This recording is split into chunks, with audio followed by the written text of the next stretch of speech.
A paz do Senhor, meus amados irmãos. Vamos compartilhar com os irmãos uma mensagem que eu preparei ontem para pregar num culto de domingo, mas acabou não dando certo. A minha carona que viria me buscar não veio. Mas eu havia preparado, orado e buscado a Deus uma mensagem para pregar ontem à noite na igreja ali do Cambuí, mas acabou não dando certo. Deus sabe de todas as coisas. Acabei indo aqui em Badi, ouvindo uma excelente palavra com a irmã Jaqueline, uma palavra tremenda de Deus, que às vezes em vez de falar, nós precisamos sentar para ouvir, né? Então ontem era o dia, em vez de falar, sentar e ouvir. Mas já que eu havia preparado a mensagem, eu gostaria de compartilhar com os irmãos, que é uma palavra que está ali no livro do Gênesis, capítulo 41, versículo 41, que diz assim: Disse mais Faraó a José: Vês aqui, te tenho posto sobre toda a terra do Egito. Olha que interessante, né? José chegando a uma posição invejável, né, na hierarquia do governo egípcio, né? Faraó coloca José como a segunda pessoa mais importante do reino. E olha que nós não estamos falando de qualquer reino. Era um reino poderosíssimo, militarmente, né? Em termos de agricultura, de desenvolvimento. O Egito, nessa época, era, vamos dizer, o primeiro mundo da época, né? Era um país muito desenvolvido, já com muitas tecnologias. E José agora, quando ele está tomando essa posição, saindo lá do cárcere, fazendo a sua barba, mudando as suas roupas e indo à presença de Faraó para receber, né, depois da revelação dele, dos sonhos de Faraó, receber essa dádiva que era se tornar o governador de toda aquela nação. E Faraó só estaria no trono, mas quem comandaria, quem mandaria, se levantar ou sentar, ninguém deveria fazer nada no Egito sem a permissão, a autorização de José. Olha que ao nível que Deus elevou o nosso amado irmão José na escala hierárquica do Egito, ou seja, ele era o todo poderoso lá, digamos assim, naquela nação. E quando nós olhamos isso, nós pensamos, puxa, que legal, a pessoa, agora José, está num nível financeiro, de poder fantástico, né? Deus o exaltou de forma soberana, o colocou no mais alto lugar, né, naquela nação, mas nós não vemos todo o preparar de Deus. Às vezes nós nos esquecemos, quem não se atenta aos detalhes da Bíblia, ao caminho que Deus traçou para que José chegasse e fosse colocado, né, no lugar mais alto no Egito, abaixo de Faraó. Recebendo um anel, recebendo um colar de ouro, né, se assentando no segundo carro de Faraó, recebendo roupas de linho fino, né? Isso tudo muito maravilhoso, mas a trajetória, o caminho para que José pudesse chegar até este lugar é que nos deixa fascinado. Porque o mesmo Deus que está exaltando a José neste momento, no capítulo 41, é o mesmo Deus que permite lá no versículo 37 e 38, a venda de José pelos seus próprios irmãos a uma comitiva ismaelita que estavam se dirigindo ao Egito. E os irmãos, ao intentarem o mal contra ele, o vendem. A intenção era matá-lo, mas preferiram vendê-lo. E ele então foi entregue a essa caravana ismaelita, ou, se você preferir, medianitas, né? Porque os dois termos é usado Quando eles estão comprando, eles são os medianitas. Quando eles estão vendendo, eles estão comprando como ismaelitas e vendendo como medianitas. Aí você pode perguntar, puxa, mas eram dois povos? Não, era o mesmo povo. Medianitas, que era o lugar onde eles residiam. Ismaelita dizia sobre a sua descendência. Lembre-se que Abraão casou com uma egípcia, Agar, e dá origem a um menino chamado Ismael. Desta descendência vêm os ismaelitas. E eles agora, praticamente parentes distantes ali, né? Compram José e levam José até o Egito. E lá no Egito, Potifar, olhando aquele moço bonito, forte, 17 anos, no pleno vigor da sua força de trabalho, ele olha um moço bonito e o traz para dentro da sua casa. E agora ele começa a delegar trabalhos a José e vai percebendo que tudo que José bota a mão, havia uma prosperidade, havia uma organização, havia crescimento. Então ele percebe, ele fala, olha, há algo diferente nesse moço, e Deus coloca graça em José nos olhos de Potifar. Então Potifar, quando olha para José, olha com uma lente da graça de Deus, olhando e vendo todo o valor que José tinha. Então ele coloca agora José como comandante máximo da sua casa. Só ele era o dono, mas quem determinava as porções, ou o que fazia, as delegações das tarefas, era José, um grande administrador que já estava agora começando a administrar uma casa.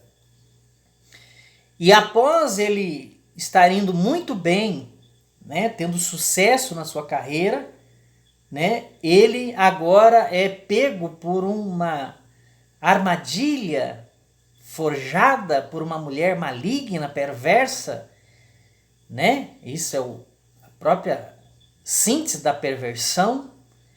Ela agora o intenta todos os dias, diz a Bíblia, que ela cantava José, convidando-o a se deitar com ela. Mas José, como um homem temente a Deus, temente ao Senhor, conhecedor das Escrituras, sabia que se ele cedesse a este desejo carnal, ele não só estaria prejudicando a sua vida, como prejudicando a vida do seu patrão, mas principalmente ofendendo a Deus, o seu Criador, do qual confiara nele, né? Deus, pode ser que muitos não entendam olhando com uma lente distorcida.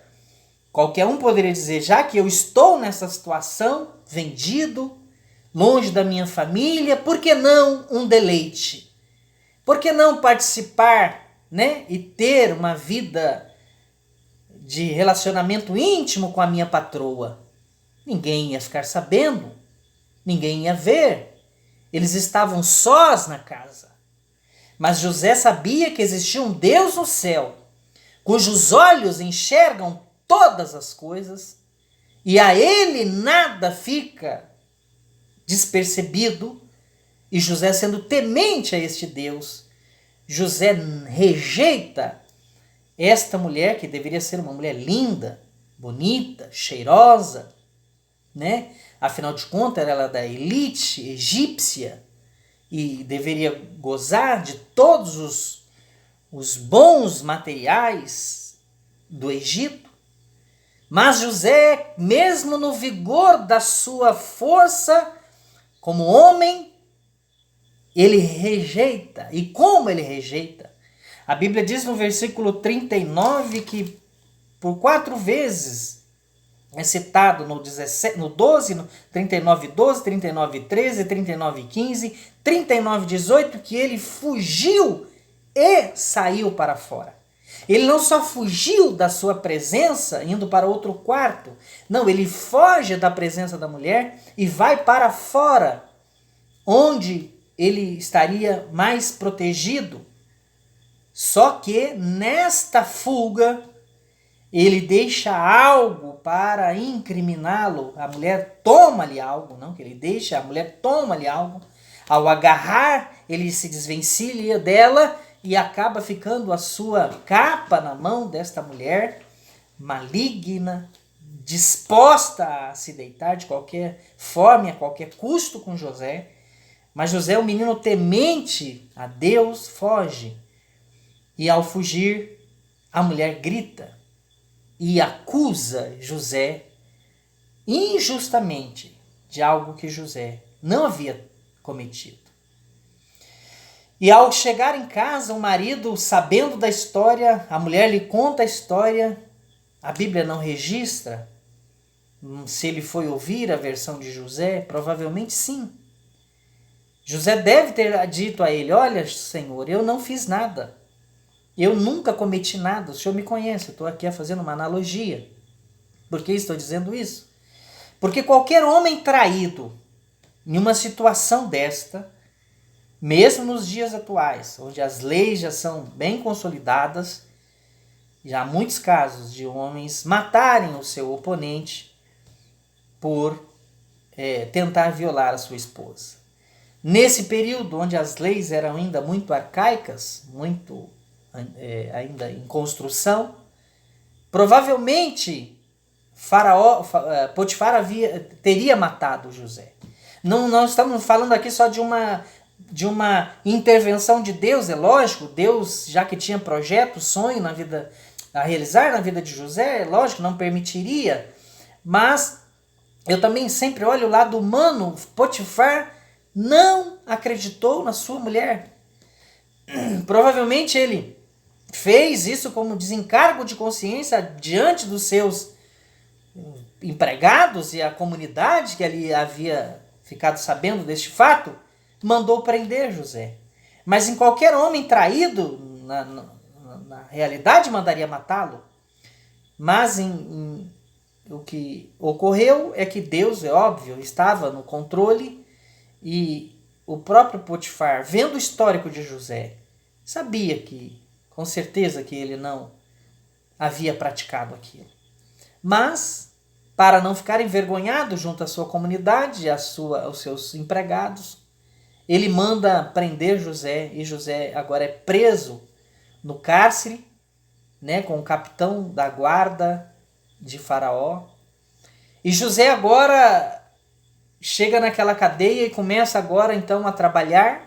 Olha que interessante, nós chamamos isso na psicologia de resiliência. O que é resiliência? É essa capacidade que nós temos de passar por um processo difícil. É como se fosse, a resiliência é aquele quando você aperta um colchão, automaticamente ele volta.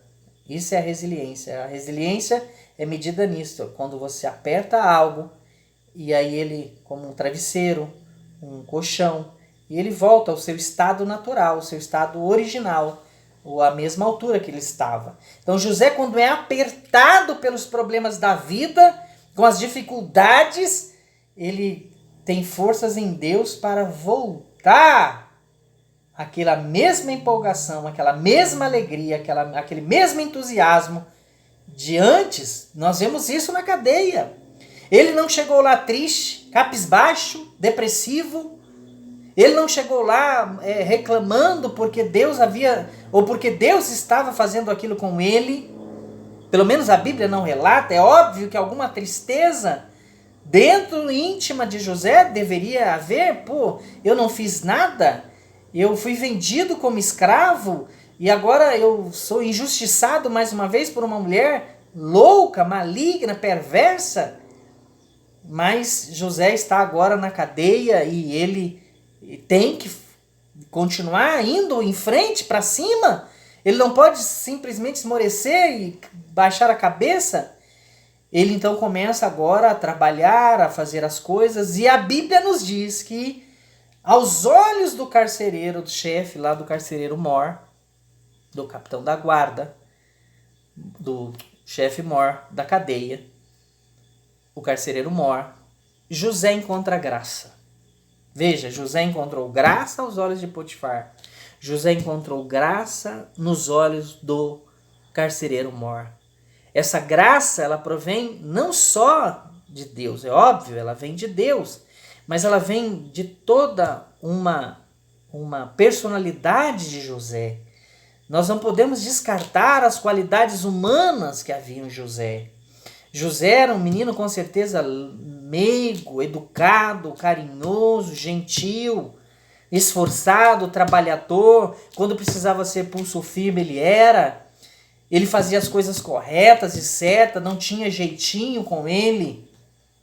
E ele agora começa a controlar a cadeia, e a cadeia começa a prosperar a ponto do chefe maior nem mais se envolver com nada. Tudo ficava a cargo de José, porque José era uma pessoa de confiança. José era uma pessoa responsável. José deve ser aquele tipo hoje do empregado que chega no horário, que se precisar ficar um pouquinho mais tarde, ele fica. Se tiver algo fora da função dele e o patrão lhe pede, ele vai fazer. Porque isto é graça. Isto é ser agradável. José, então, agora mesmo preso, escravo, preso, se tem como piorar, né? Ele conseguiu ser escravo e agora preso. Um escravo preso em um calabouço. E agora os empregados, os presos, se submetem a José. José é o comandante, quem comanda a cadeia. José tinha um senso de liderança, de organização, de planejamento, que fazia com que aos seus superiores lhe delegassem essas tarefas, e por ele era correspondido, e muito bem correspondido. Mas José tem um tempo para que Deus exalte ele. Nós lemos então que Faraó coloca José no segundo lugar do reino. E você pode estar pensando, meu Deus, a minha vida, às vezes as coisas parecem não dar certo, tudo que eu faço dá errado. Às vezes as coisas não andam, ou quando começam a andar, elas são prejudicadas. Nós temos algumas lições que nós podemos tirar aqui da vida de José. Primeiro, amado, qual é o seu foco? O foco de José, amados, era, primeiro, se libertar daquela escravidão, da qual ele não teve culpa nenhuma e o colocaram nessa condição de escravo. Segundo, outra coisa, ele não era culpado também por ser prisioneiro, escravo e prisioneiro, pois uma situação que não foi causada por ele, mas por outros. Mas lembre-se, tudo isto, nós podemos perceber algo. Era o trabalhar de Deus na estrutura, na vida de José, para que quando ele alçasse esta posição, da qual agora, no que nós lemos do 41, ele está sendo colocado, ele tivesse capacitação, né, dada por Deus e pela própria condição da qual ele foi submetido pela vida, ele pudesse ter condição agora de começar uma das grandes tarefas que ele teria pela frente, administrar um país inteiro. Perceba que José começa administrando uma casa. Depois José administra um órgão público, uma cadeia. Um Deus lá sabe quantos presos, a Bíblia não relata, mas provavelmente havia muitos presos naquele cárcere. Então José ele administra uma casa, depois ele administra uma cadeia e agora ele vai administrar um país inteiro. Então veja que Deus vai ascendendo José profissionalmente falando e ao mesmo tempo a sua estrutura, né, a sua resiliência faz com que ele não fique prostrado, murmurando, reclamando da situação que deu errado, mas ele segue em frente, olhando para um alvo do qual ele cria, um alvo do qual Deus havia falado com ele, um alvo do qual Deus havia mostrado a ele. Ou não pense que José, lá no cárcere, havia esquecido dos sonhos que Deus havia lhe dado, de que as 11 estrelas, o sol e a lua, se curvariam diante dele. Veja que quando José teve esse sonho, ele tinha 17 anos. Agora, quando ele está sendo cumprido esta promessa de Deus na sua vida, ele está com 30 anos. 13 anos após a ser derrocada, ele agora é exaltado ao mais alto nível de uma nação, e por não dizer do mundo inteiro. Pois o Egito, a partir daquele momento, seria a nação mais rica, mais próspera e mais poderosa que havia em todo o mundo conhecido. Então José agora, com toda a capacitação que Deus lhe foi proporcionando durante as suas grandes batalhas, das suas inquietações, dos seus dilemas dentro dele, porque nós, como homens de Deus, também temos esses dilemas. Muitas vezes nós, como João, manda perguntar, é ele que é o Messias ou há de vir outro? Pense que o próprio João o batizou. Pense que o próprio João viu que o Espírito de Deus desceu sobre ele, mas num estado fragilizado, que é o lado humano nosso. Nós muitas vezes duvidamos do propósito de Deus e nos enfraquecemos e nos abatemos como homens. Porque não existem anjos aqui, amados. Existem seres humanos, com os nossos sentimentos sendo muitas vezes colocado acima da nossa condição espiritual. E quando esse homem fala forte, nos vem o desespero, nos vem a tristeza, nos vem a dúvida, as incertezas da vida. Mas quando isto vier, abra a palavra de Deus, leia a palavra de Deus e confie neste Deus, que é um Deus poderoso que tem todo o desejo de fazer com que você saia deste lugar, desta condição da qual você ou a própria vida o colocou, ou a própria projeto ou planejar de Deus o colocou, e você possa sair daí forte, revestido de convicção, de graça, para você exercer aquilo qual o Senhor lhe prometeu. Porque muitas vezes o Senhor nos promete algo, e este algo demora muitos anos, muito tempo, e um desejo adiado, um desejo não realizado, ele entristece o coração e traz angústias e incertezas.